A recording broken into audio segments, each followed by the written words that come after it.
Bienvenidos a este análisis. Hoy vamos a sumergirnos en un cambio de paradigma, algo absolutamente crítico en el cuidado global del neurotrauma. Nos basamos en la profunda revisión científica del Dr. Randall Chestnut, publicada en abril de 2026 en Current Opinion in Critical Care. Vamos a explorar cómo la ciencia está resolviendo en la práctica real uno de los mayores retos en las unidades de cuidados intensivos. Imaginemos este escenario por un momento. Un paciente con un traumatismo cráneoencefálico grave llega a la unidad de cuidados intensivos. Escala de coma de Glasgow de 6. La tomografía muestra cisternas comprimidas. Inmediatamente se pide un sensor de presión intracraneal, la famosa PIC, pero no hay. Tampoco hay neurocirujano disponible para colocar una derivación ventricular de urgencia. Ante un cuadro así de extremo, ¿cuál es el siguiente paso lógico y seguro? Bueno, la respuesta desde luego no puede ser improvisar.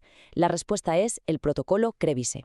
Y ojo, porque esta no es una situación hipotética o aislada, es la dura y estricta realidad diaria para el 90% de los pacientes con traumatismo cráneoencefálico grave en el mundo. Son tratados en entornos con recursos limitados, donde las herramientas que los manuales médicos asumen como básicas sencillamente no existen en la mayor parte del planeta. Para entender cómo este protocolo soluciona un problema tan monumental, vamos a seguir esta hoja de ruta. Primero, el dilema global del traumatismo cráneoencefálico grave. Segundo, el viaje desde Bstrip a Krebs. Tercero, el diagnóstico de SIDS. Cuarto, los niveles de tratamiento. Y quinto, el neuroempeoramiento. Empecemos por la sección 1, el dilema global del traumatismo cráneoencefálico grave.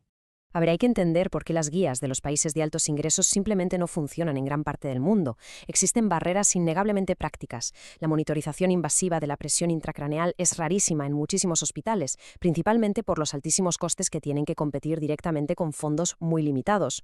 A esto le sumamos la falta de neurocirujanos disponibles para implantar estos dispositivos y, claro está, un miedo muy real a las complicaciones que conlleva introducir un sensor dentro del cerebro. Pasamos a la sección 2, de Bstrip a Krebs. Vamos a ver cómo llegamos hasta aquí.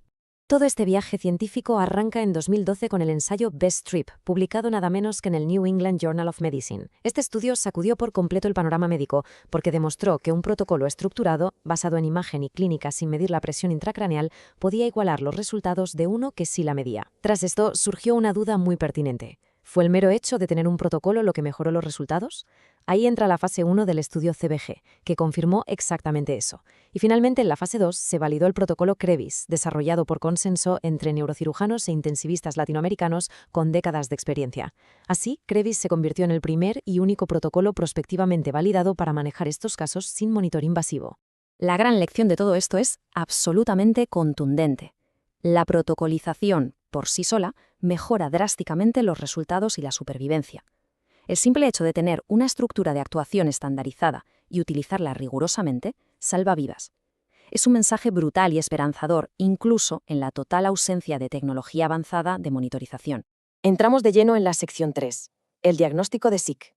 El mayor reto cuando no mides la presión intracraneal es, lógicamente, saber cuándo tratarla. Krebs resuelve este problema aparentemente imposible introduciendo el concepto de SIDS, por sus siglas en inglés, que significa hipertensión intracraneal sospechada.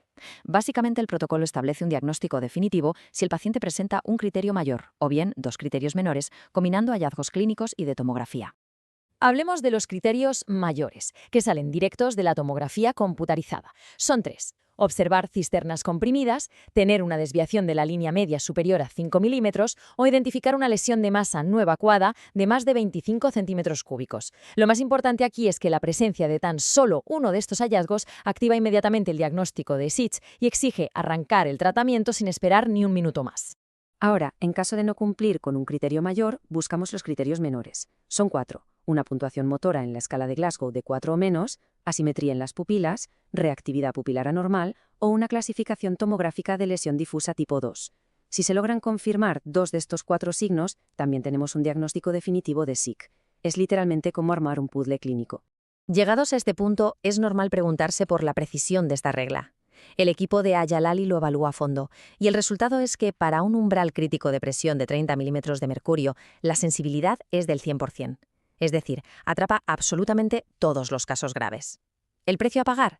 Una especificidad baja, en torno al 36%. Esto significa que aproximadamente la mitad de los pacientes diagnosticados no tendrán la presión realmente elevada.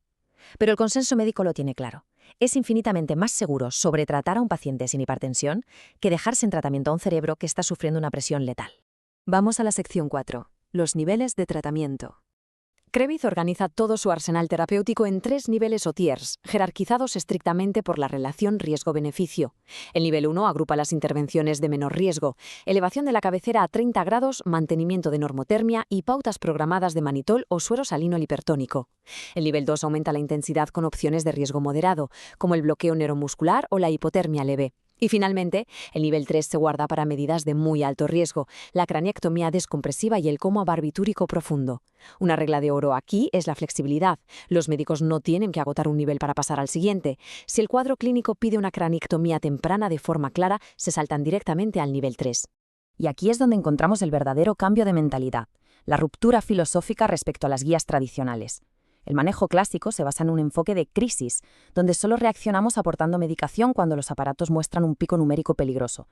En contraste, el nivel 1 de Krebs utiliza el enfoque de tranquilidad. El manitol y el suero hipertónico no se dan como reacción a un susto, sino que se administran de forma preventiva y programada para evitar desde un principio que esos picos lleguen siquiera a producirse. Es adelantarse al desastre. Y llegamos a la última parte, la sección 5, el neuroempeoramiento. El neuroempeoramiento clínico se define como un declive neurológico rápido y directamente observable. Cuando no hay un número digital en una pantalla advirtiendo de un peligro, el examen físico del paciente se convierte literalmente en nuestro monitor. Es la alarma definitiva que exige una respuesta inmediata para aliviar la presión en ese cerebro. Los signos físicos y visuales de alerta son muy concretos y hay que vigilarlos como un halcón. Hablamos de una caída de un punto o más en la puntuación motora, una pérdida repentina de la reactividad de las pupilas, una nueva asimetría pupilar mayor a 2 milímetros, la aparición de un nuevo déficit motor focal o los siempre temidos signos clásicos de un síndrome de herniación. El punto crucial es que detectar cualquiera de estos signos significa pasar a la acción al instante. Exige un manejo agudo inmediato, como la aplicación de hiperventilación extrema temporal para reducir la presión crítica, e impone la obligación absoluta de ir directos a hacer una nueva tomografía computarizada urgente para entender qué está pasando anatómicamente. No hay tiempo que perder. Para ir cerrando, dejemos una reflexión muy interesante sobre la mesa. El protocolo Krebs ya es una herramienta vital que está salvando vidas, pero como vimos, su especificidad aún podría mejorar. Entonces, ¿podría ser la integración de herramientas no invasivas para estimar la presión intracraneal el próximo gran paso evolutivo? Si las investigaciones logran validar monitores fiables que no requieran entrar a quirófano, podríamos perfeccionar aún más este protocolo, marcando una nueva era en el cuidado del neurotrauma a nivel global. Ha sido verdaderamente fascinante desglosar toda esta información.